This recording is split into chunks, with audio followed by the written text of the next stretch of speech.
네, 일종의 다크 투어리즘 형태의 책입니다.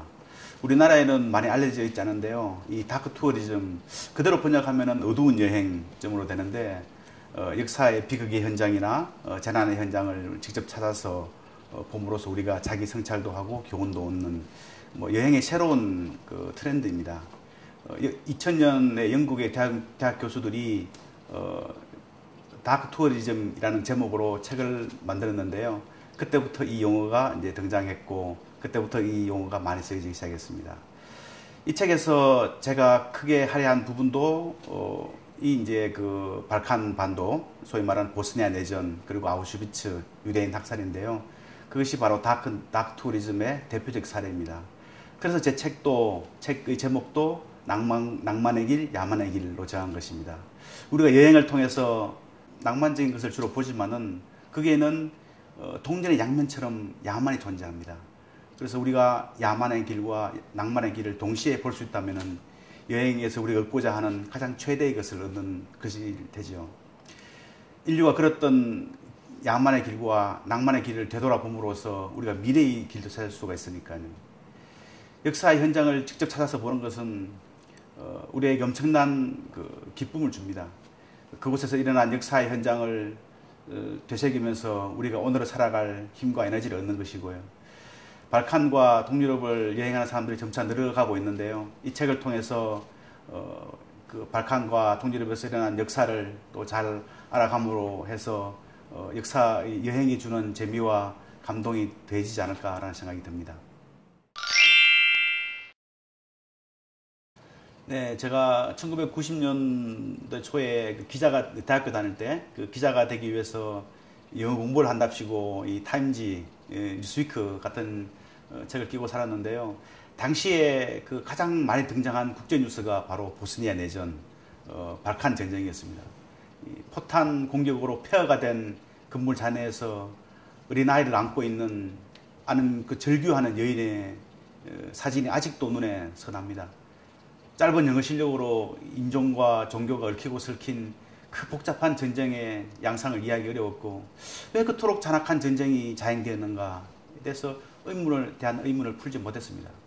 그래서 기자가 되면은 꼭 한번 가봐야지 라고 다짐했던 곳이 발칸 지역입니다.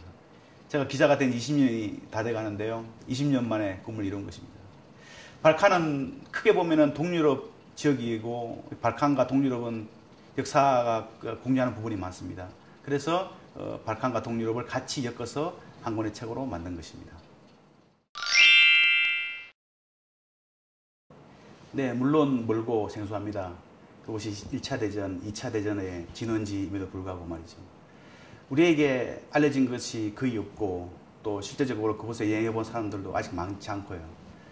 학생들에게 세계 지도를 꺼내놓고 발칸 반도가 어디냐라고 물어보면은 아마 10중 8구 그게 어딘지 아마 정확하게 집어내지를 못할 것입니다. 우리가 너무 미국 중심, 서유럽 중심의 역사에만 익숙해져서 그런 게 아닌가라고 생각을 합니다. 우리 사회의 수준이 올라감에 따라 우리가 받아들이는 정보의 수준도 같이 올라가야 된다고 생각합니다. 우리는 대부분 미국과 서유럽에 의해서 만들어진 세계와 그들에 의해 주어진 시각으로 지구촌 문제를 보고 있습니다.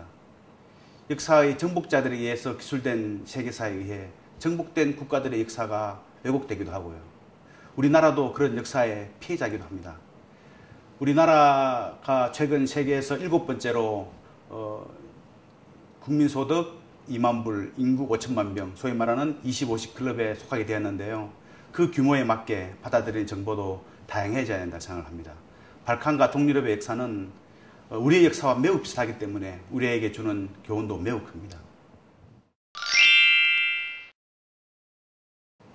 네, 제가 발칸반도와 동유럽 지역을 여행하면서 가장 많이 느꼈던 것은 바로 연민애정입니다. 그들의 역사를 공유하는 사람들만이 아마 느낄 수 있는 그런 감정일 것입니다. 우리나라 사람들은 아마 누구든지 그곳에 가면은 아마 저와 비슷한 감정을 느낄 수가 있을 것입니다. 우리와 같이 해양 세력과 대륙 세력이 충돌한 반도 지역이고 또 이데올로기가 첨예하게 대립된 지역입니다. 또 우리처럼 강대국에 둘러싸여 가지고 끊임없이 외세로부터의 침략을 받기도 했고요. 또 내부적으로도 크고 작은 충돌이 있었습니다. 같은 민족끼리 전쟁을 하기도 했고 이웃끼리 총뿌리를 겨누기도 했고요. 보스니아 같은 경우는 우리나라처럼 실제적으로는 분단 국가입니다.